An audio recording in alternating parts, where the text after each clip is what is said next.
how to get $30 Uber Eats promo code.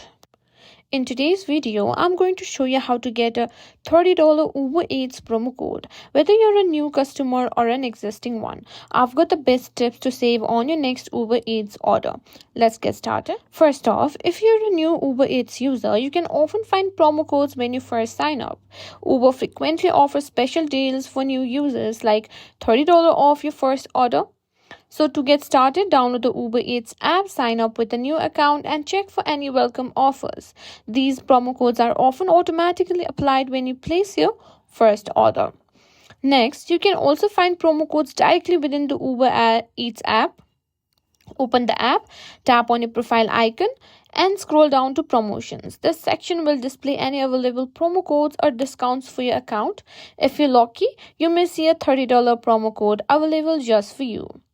Another great way to find promo codes is by checking your email inbox.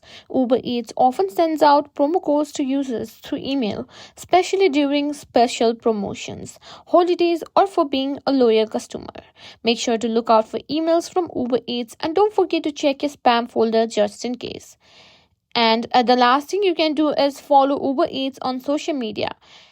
Be sure to turn on notifications so you don't miss out on flash sales or special offers. And that's it. These are the best way to find a $30 Uber Eats promo code.